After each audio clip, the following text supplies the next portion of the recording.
Friday nights in the mountains hit different. Rivalries renew as August heat turns into cold mountain nights. From Mitchell to Murphy, we've got the plays, the players, and the matchups that matter. The battle for the Blue Ridge starts here. This is Mountain Matchups. Welcome back to Mountain Matchups, your home for Western North Carolina high school football. We're rolling into week 7, and the stakes just keep climbing. Teams are starting to solidify their spots, proving why they deserve to stay at the top and showing why they belong among Western North Carolina's elite. And if you haven't guessed it by now, you're hearing a different voice kicking things off tonight. This is Corey, and for one very special reason, I am joined only by Warren. That's because our guy Caleb is down at the hospital. Big congrats to him and my sister-in-law, Raina. They just had their baby boy, Calvin Lee, at 6:45 last night.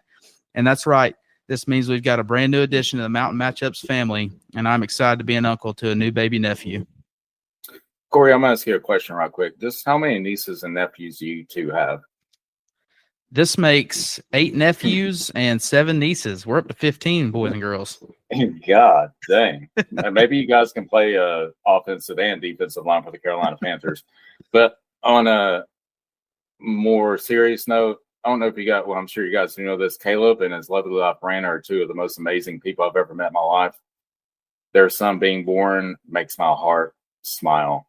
So big congrats to them. Big congrats to the Thurman and Minaldino family. Shout out, Rick. Happy days this week. Good for them. Yeah, I just get cheesed up every time I see that little kid, man. I'm so pumped to go see him on Thursday. But, hey, listen, don't y'all worry. We're still locked in, and Warren and I are ready to sail this ship until Brother Caleb can make his return. Warren, I think it's only right we start this episode with recapping our game of the week, and that is Franklin at Pisgah. And me and Warren, we were actually in attendance for this one, and although things started off slow for the Bears, this one got a little interesting. The Bears opened this one with a 3-and-out after a bad snap on 3rd and medium. But what I loved, Warren, was how both teams came out firing, first plays from scrimmage, both teams, both taking shots down the field, which you normally don't see from these teams. I mean, they're run heavy. We know this. And you could tell right away these two were filling each other out, and they weren't ready, or they were ready to take jabs from each other from the opening bell. I mean, you could see in the first half, I mean, like you were saying, I thought it was going to be a run-heavy game right off the bat with Pope and Garrett Young. But Franklin set the tone. A lot of that came from Young. He loves contact. I swear to God, he could break out for a 10-yard game, but he'll run up the middle and take punishment, it seems like, if he can get an extra yard or two for a 12-yard game. That's no knock on Pisgah. That's the way Young runs, downhill, relentless. Franklin in the first half just beat the crap out of Pisgah, to be quite blunt about it. They jumped out at a 27-6 lead before halftime. But I debated with Leslie leaving at half because it started raining a little bit. But props to Pisgah. I'll let you touch on this a little bit. They came back storming in the second half. Yeah, I mean, we were talking about leaving at halftime, like Warren said. It was raining, but we were like, let's stay, see what Pisgah got. And lo and behold, Pisgah wasn't about to roll over, just like they never do. No lead safe when you're playing at Pisgah Memorial. We know that. Franklin came out of the locker room a little flat, in my opinion. They went back-to-back with 3-and-outs, and Pisgah capitalized with a pair of quick touchdowns to cut it to a 1-score game. And suddenly the Bears had all the momentum. But Coach Josh Brooks and his Panthers answered the call. They went right back to feeding Young. He capped the night with a late 20-yard touchdown to seal the deal. Franklin winning this one 37-26. I mean, Young, he's a monster just like he always is. 183 yards and 4 touchdowns. I mean, the kid's a freak of nature. And I want to speak on one thing, Warren. So last week you said Pisgah needed at least 150 yards through the air from Mahaffey to have a shot in this game. And actually, to our surprise, he gave them exactly that. 8 of 17 for 154 yards.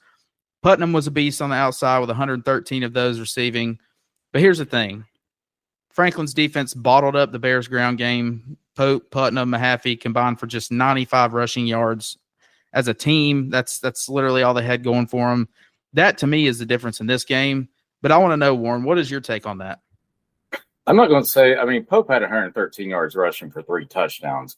So I'm not going to say they completely. I mean, Mahaffey had some negative yardage. Putnam had some negative yardage. Putnam also had, $113 through the air with a touchdown. Yeah. So I'm not going to. At the end of the day, you look at the stats, and yeah, they balled them up. But Pope also had 3 touchdowns. But if you would have told me before the game that if Mahaffey had 154 yards passing, I figured with Pisgah's rushing attack, they would have had 150, 170 yards rushing. Franklin did a phenomenal job shutting the rushing game down. Although Pope did have 3 touchdowns with 113 passing yards, but Mahaffey, I think, off the top of my head, had negative 20. Franklin's defense just stepped up. Now, they did have a few hiccups in the second half, and Pisgah scoring back.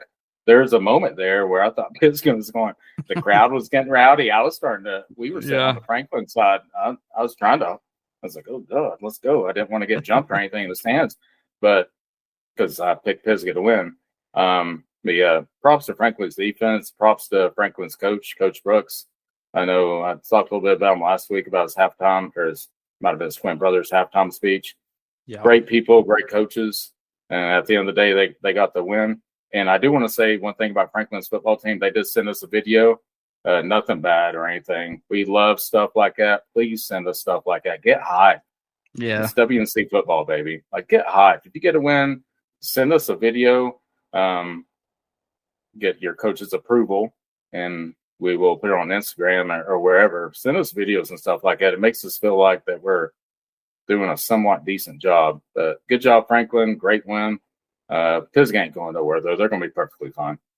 Yeah, they're fine. And yeah, like you said, Warren, I mean, just to touch on that a little bit myself, it was really a joy to see. Like, I mean, we're leaving this game, and as soon as the game's over, the Franklin kids are like sending us a video, like talking smack to Warren and Caleb specifically, just about, how they pick Pisgah and stuff like that. And that's awesome, dude. We love that. Like that's what this is all about. We want y'all engaged and having fun with us. And yeah, so shout out to the Bears for fighting back, but shout out to Franklin for being dominant in this game for the majority of it. Y'all guys got a good thing going. And yeah, Franklin wins this one 37-26. So after speaking on that, Warren, let's go into our score roundup for the week. First game that we'll touch on is Brevard and North Henderson. Brevard comes out winning this one 52-18. Brevard outscores North 22-0 in the second quarter to really pull away early. I want to speak on Conley and Kessinger, as I often do. They combined for 15 of 21 through the air with 163 yards. Those two, man, they're just so freaking hard to stop, as we always mention, Warren. Yeah, I want to talk about Conley and Kessinger and Brevard's running game in general. I don't know what their blocking schemes are, but it has to be absolutely phenomenal. You got Braylon Thompson, 23 carries, 136 yards, touchdown. They even brought in a freshman, Simon Robinson. Like, I feel like if you run the ball for Brevard, they could bring in a 7th grade middle schooler, and he'll manage the way to get 40 yards and a touchdown. The way they run the ball is absolutely astounding to me. Yeah, I mean, they're insane. Seriously, like Simon Robinson, like you touched on, the freshman, 11 carries for 55 yards and a touchdown. I mean, he's a stud, but who else is a stud that we touch on is Parker Willis from North Henderson. He did his thing, of course, 181 yards rushing on just 16 carries. We harp on this every week. The kid is so freaking good. He performs week in and week out, but unfortunately, football is a team sport, and one man can't carry the load every week. Would love to see what kind of team North could be with a couple more weapons, but yeah, Brevard moves to 5-0, and North drops to 2-4. Could you imagine if the game was somewhat close and Parker Willis got a few more carries, or maybe 10 or 15 more carries? He might have got over 300 rushing yards on a stout Brevard defense. That kid, yep. Special. Didn't you say he's like 4th in the state in rushing?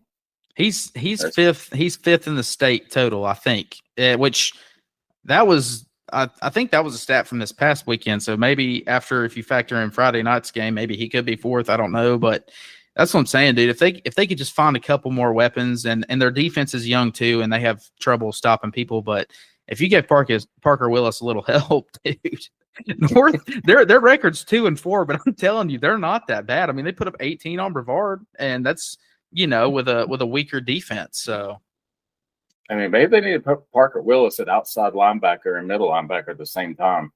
I don't know. Honestly, I wouldn't be surprised. I have not looked at their defense really that much this year as far as who starts and, or who comes off the bench or whatever, but they may have him playing there. I'm not totally sure, but that's not a bad idea. Well, if they do have him playing there, he probably averages 15 tackles a game, but yeah. Yeah.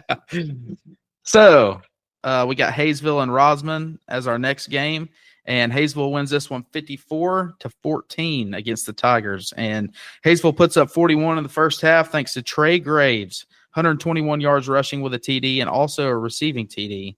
And Warren, I think you could agree with me on this one that things just kind of got out of hand for the Tigers in this one. I mean, whenever Hayesville puts up, or any team for that matter, puts up 41 in the first half, things are, they're slightly out of hand. Rosman, we're cheering for you. Keep your heads up. On to next week.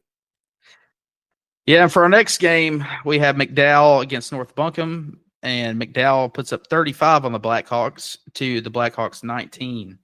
And McDowell QB, one and only, Danny Charles Brown, slings it for 20 of 24 with 369 yards and a touchdown as well. I'm telling you what, this McDowell team, I know I picked them, I picked Inca the win against them the other week.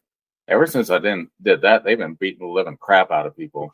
They beat the crap out of Inca. They beat the crap out of North Buncombe. Danny Charles Brown looking like Peyton Manning out there. Look at that set line, 20-24 for 369.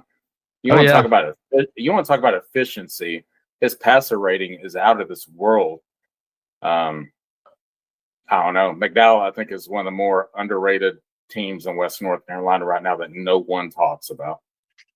I looked at their strength of schedule earlier today when I was at work, and they haven't played the best teams yet, but all the teams that they should have beat, they have, and they've beat them pretty significantly for the most part. So to be 4-1 and be beating some of the weaker teams that you should be beating, I can't knock on you. McDowell against North Buncombe, they go for 170 yards rushing as a unit, and that's not even, touching on Danny Charles Brown throwing the ball for 369 yards. But what an unbelievable game from wideout J-Ron Moore from McDowell. He had 5 receptions for 173 yards. I mean, he had 3 more yards receiving than their team did rushing. And he also had a touchdown, and this would help give McDowell combined 369 yards through the air on the night, like we mentioned before. And they're rolling. And I want to speak on freaking Danny Brown again, man. This kid has guts. He seems to be a great leader. He gives his teammates nothing but praise, too. Like, he's a very humble kid who can also play some dang football. And if he gets in rhythm early, this kid is dangerous. Yeah. I'm going to harp on what you said earlier. Maybe they haven't played the best teams yet, but you know what winning brings? It brings confidence. They're 4-1 right now. They totally believe they can go to any stadium against any team and win the football game. And that's confidence, especially in high school, or actually any type of sport or football for that matter. All you need is confidence. Yeah, and their head coach, actually, if I'm not mistaken, it's Coach Clark. I can't remember what his first name is, but it's Coach Clark who used to coach at Irwin with Rod. Well, I don't know if he ever coached with Rodney Pruitt or not, but he definitely coached with Mike Sexton. He was there whenever I played at Inca, and that dude, I mean, he knows football. I'm so glad to see that he's went somewhere like McDowell, and he's keeping things going there. And I want to shout out Kingston Denson from North Buncombe. He did his thing, as he often does as well, with 160 yards rushing on 22 carries. But unfortunately, it wasn't enough. And like we always say, it cannot be a one-man show in this game. It's too brutal. You got to have some other weapons. But McDowell moves to 4-1. Could this be a potential huge move up in the rankings? I feel we sometimes forget about McDowell, but it's clear we shouldn't. They seem to have it going on in Marion so far. I want to tell you something about Kingston Denson. He kind of reminds me a little bit of Parker Willis. Like, they're on kind of averages teams, maybe somewhat above average, maybe not. But they get the job done on the ground. It seems like every week, Denson, Willis, 160, 180, maybe $145. They just get it done. And, props to them, too. I think it's 2 great running backs, and, their teams might not be that great, but they're just props to them. Yeah, I can get down with that statement for sure. I definitely see the comparison. So, Warren, let's go ahead and move on to our next game, and that was Mountain Heritage against Madison. Mountain Heritage blows this one out of the water, as they love to do, 52-20. And We've talked about him before, and maybe not as much as Cason Jones, but Irvin Rodriguez would explode in this game for Mount Heritage with 178 yards on 17 carries and 3 touchdowns. I mean, Warren, what is going on with all the freaking backs that we have that just rush for – dude, it's not even like – I mean, to me, growing up, always hearing 100 yards, 110, 120 yards rushing, that's a great game. These dudes are almost 200 yards rushing on 17 carries. That's insane. I mean, even Mount Heritage last year with Brandon Quinn, it seemed like every other game or near almost every game, 170 yards, 200 yards. Got Cason Jones, and they have Irvin Rodriguez. Weapons out the for them. And, Cason Jones plays linebacker, and he's committed to Elon. I'll get on that train here in a little bit. Mount Heritage is stacked. Madison's not a bad football team. No. And they just made them look a little silly at times. Madison just a little outmatched. I think Madison's going to have a decent season, or is having a decent season. But Mount Heritage, I think they had that little loss, 2-3 weeks back. Yeah, and they're on a mission now, and I don't know if they'll be able to be stopped, to be honest with you. Right, and so we shout out all these special running backs. So any team of these running backs that we mention, listen, it isn't all about the backs, Kay. We're going to give some love to the O-line here because we want you to keep blocking for them, because we know it's, a running back makes a cut here and there and does their thing with their speed and stuff and their shiftiness, but you got to have the battle won in the trenches as well. So O-line of these teams giving y'all love, and like Warren said, Madison, they're fighting. They've had a pretty decent season so far, and they appear to try and battle in this game, but the Cougars would just prove to be too much. So for our next game, we have Mitchell versus Polk, and Mitchell actually ran away with this one pretty bad too. They ended up winning 39-7. Mitchell would put up 20 points in the first quarter and just ran with it. The Mountaineer defense held the Wolverines to only 95 yards of total offense, Warren. 95 yards. I mean, if you put up 20 points in the first quarter and only allow 95 yards of offense, the chances of you winning a football game, I mean, Polk County might as well play a game of Scrabble. They had a better chance. Mitchell just put a beating on them. Polk's had some good teams in the past, but this year, just unfortunately, it ain't it for them. We're cheering for you guys. Yeah, they seem to be down here lately, but I want to shout out Mitchell senior Deshaun Orr. He would finish the night with 202 all-purpose yards and 2 touchdowns. So shout out to him. Mitchell, y'all keep doing your thing, bouncing back, and let's move on to the next game. We got Murphy versus Cherokee. Murphy wins this one 35-0. Murphy proves that his tough non-conference schedule would pay dividends as it opens up conference play, just absolutely blanking the Braves, Warren. Just blanked them. Yeah, I know you want my expertise on this game, but the only expertise I have is that Murphy scored 35 and Cherokee scored 0. This was not a game. That's all I have to say about it. Yeah, so Murphy improves to 3-2 on the season. Shout out the Bulldogs. So we talked about Polk a couple games ago, and Polk played Owen last week. Well, this week, Owen played Avery, and Owen wins this one 43-15. So shout out to the daggone Warhorses, man. What a big-time victory to improve to 4-2. This is their greatest start in recent memory, at least of mine. They've struggled for a number of years since the retirement of Coach Kenny Ford, who he always had such a great program there, and they seem to have tapered off a little bit. But this is so huge for them, and I'm so happy for them after we all know how hard that town fell victim to Hurricane Helene. I mean, it's brutal what they went through. Most of Owen's side was wearing Valley Strong shirts, as this was 1 year since the hurricane hit here. And the kids showed up big time, came through for their town. And, I mean, I have cold chills talking about this. How freaking awesome is this for that community? That's one thing I love about football and sports in general. It just brings people together, man, and I love to see it. I mean, the kids showed up big time. The players showed out. Owen put a beat down on them. Like, how I love Oak Markland. It's just one of those things where, like you said previously, it's a team sport. I don't even know his stats from this game. I know last year he was a stud. He's still a stud in my book. He's always going to be a stud. His name's Oak Markland. But Owen showed up and crowd showed up, and They just put down a beat down on Avery. Avery's struggling this year. Struggling bad, man. Yeah, they are. And that's, I mean, Owen and Avery's always had somewhat of a rivalry, at least to my knowledge. My cousin played at Owen back in the early 2000s, and they always had some good battles against Avery back then, and Avery was good back then. So I know that this was a big win for the community, and I'm glad to see it for sure. So moving on to the next game, we had Robbinsville against Andrews, and not much to say about this one as Robbinsville continues to prove why they belong in our top 10. Robbinsville blanks Andrews 56-0.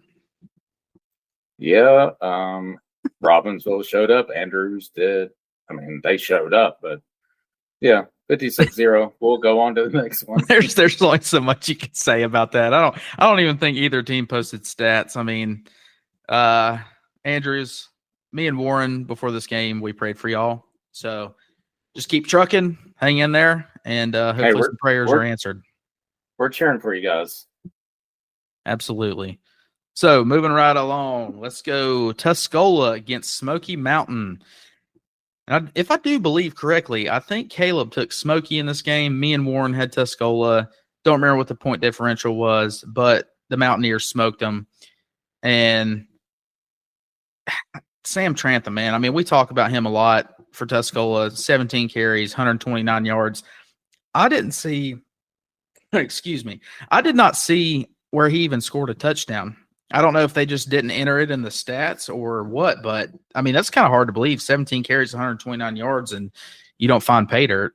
Warren, what did you see in this game? I saw 17 carries for 120 yards. Also, Trantham had 2 picks. I mean, if you do that in a game, you don't have to score a touchdown. Hell, Trantham might have scored one of those picks for a touchdown. Yeah, Smoky's offense just, not going to say they didn't come to play, but they just didn't score any points. So you take that as you will. They got smoked. They got smoked by Tuscola, and I actually thought Smoky would win this game. Props to Tuscola. Smoky's going to have better days. You guys aren't a bad football team. You guys are more than solid. But last Friday just wasn't one of your nights. It's just one of those things that happens. Yeah, no, Smokey graduated a lot of key seniors last year, so they're definitely somewhat rebuilding. They'll be fine. But nonetheless, moving right along, let's go to the Watauga at Asheville game. Watauga, as we expected, 57, Asheville 7.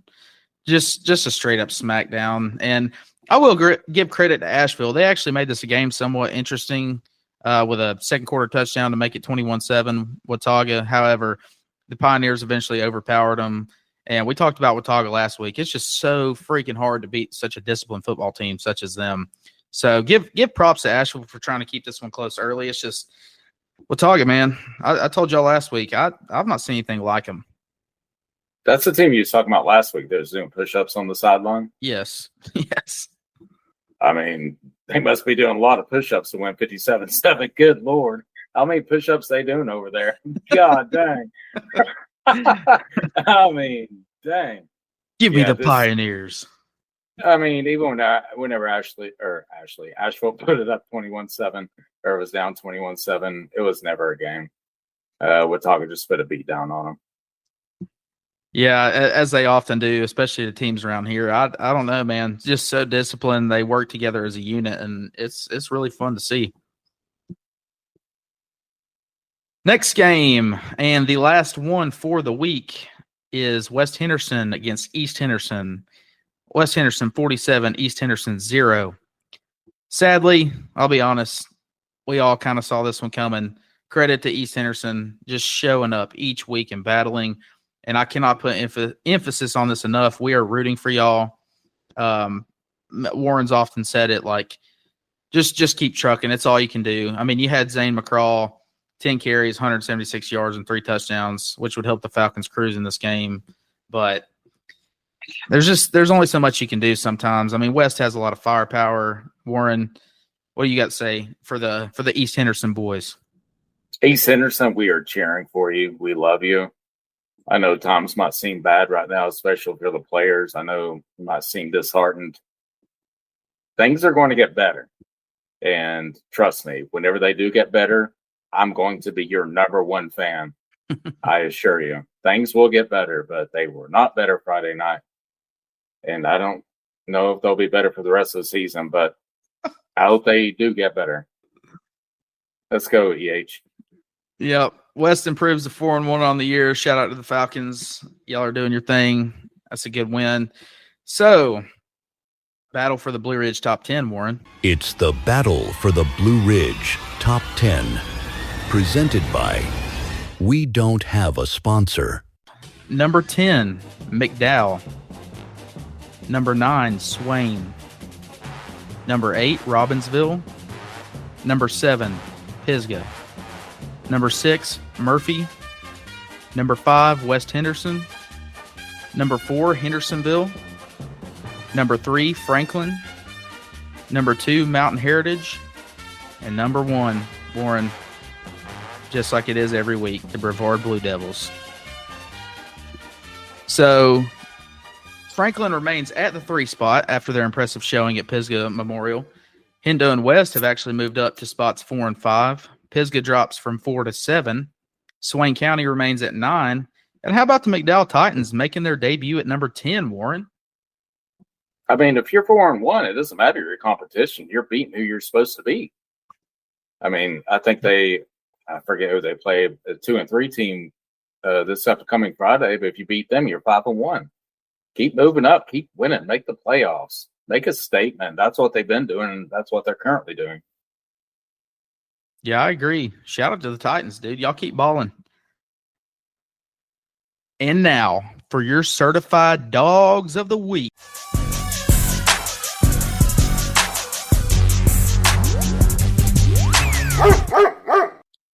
I got to go with my homie Danny Charles Brown from McDowell. Brown threw for 365 yards and a touchdown on 19 for 24 passing. And he also rushed for another touchdown to lead McDowell to a 35-19 win over North Buncombe. Danny, sir, you are a certified dog. And guess what? It's me again. Got a pick for my boy Caleb here, as he is still in the hospital, as we mentioned before. Caleb's certified dog is Mr. Trey Graves from Hayesville. Graves had 4 carries for 121 yards and 3 touchdowns, 1 reception for 20 yards and another touchdown. And that is efficient, my friend. Trey Graves, you are a certified dog. I got to go with Cason Jones. He's the only WNC player this season to make the Shrine Bowl.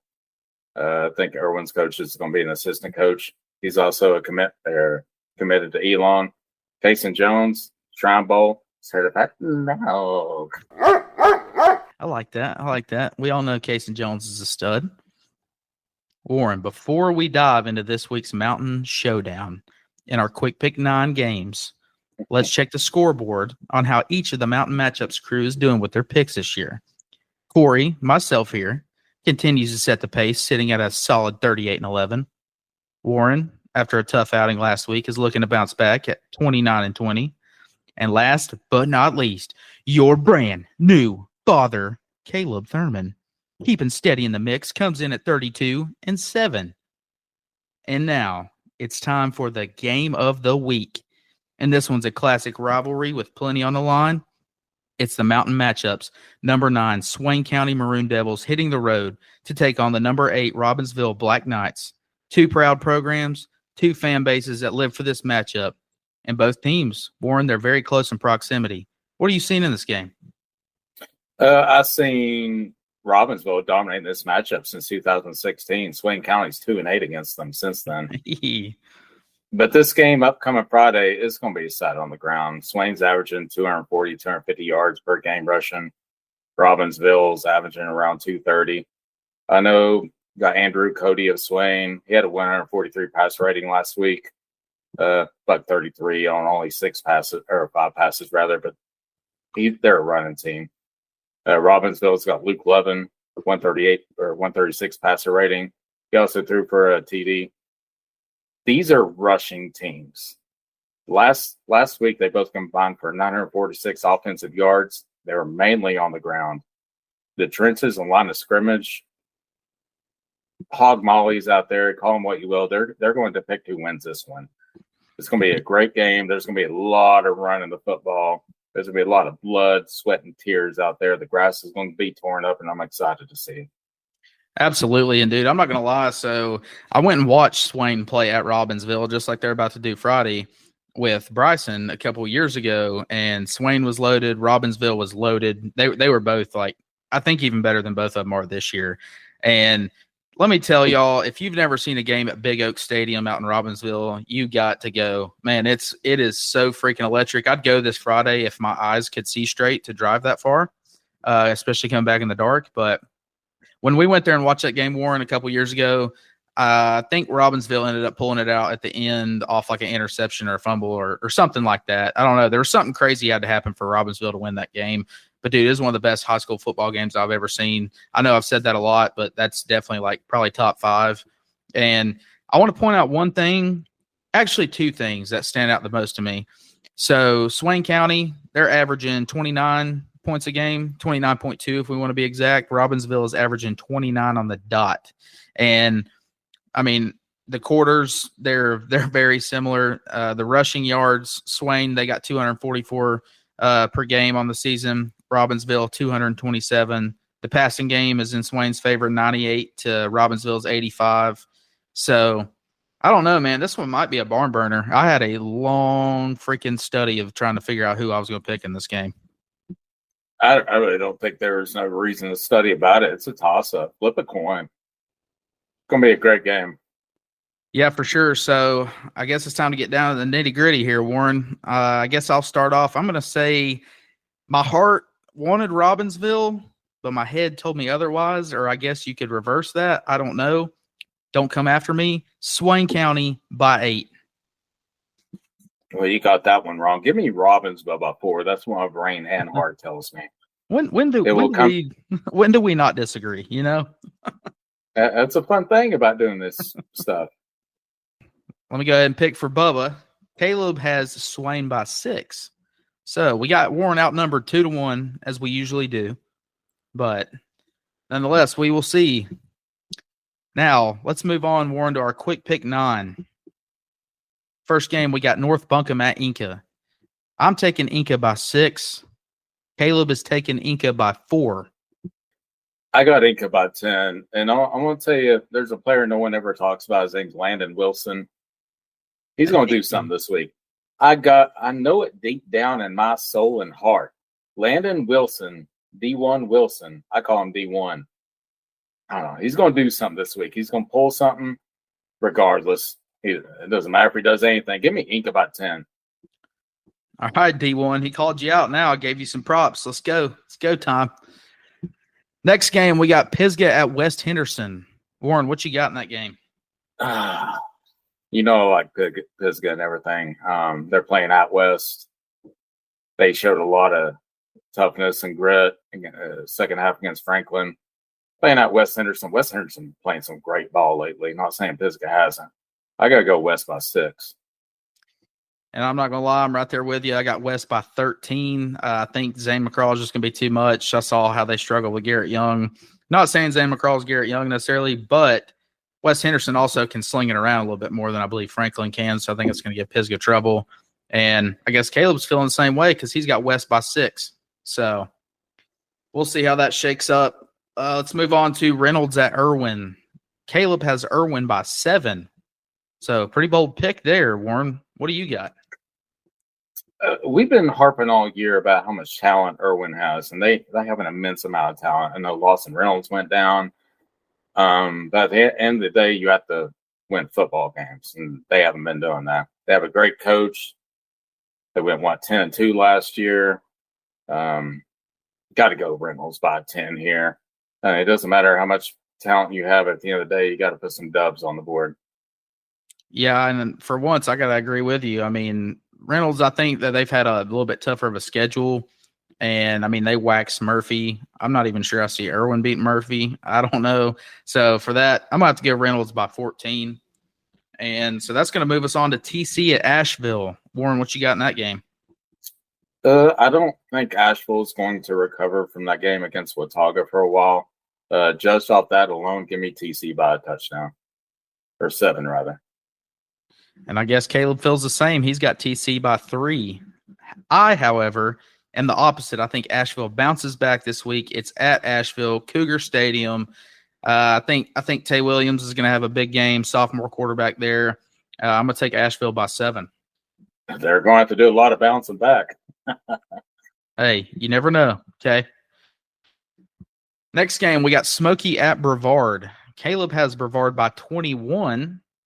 I one-upped him and went Brevard by 30. Warren, what you got?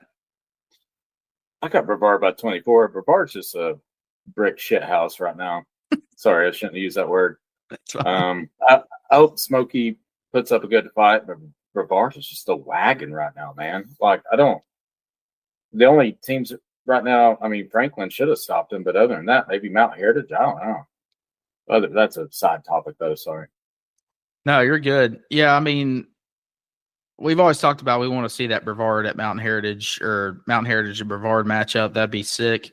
But yeah, I mean, like you said, we saw Franklin compete with them, and Franklin honestly had a chance to beat them. Well, Franklin's one of the best teams in the mountains, in our opinions. So for Brevard to still beat them on the road, yeah, I don't think Smokey gets it done here. So next game, Tuscola at Franklin. I have the Panthers by 17. Could possibly be more. I think they're too strong. I think Garrett Young is a hoss. I don't see Tuscola's defense being able to stop him. What do you think, Warren? I'll tell you what I think. It doesn't matter if you're a Mountaineer, a Hemisphere, or Buzz freaking Lightyear.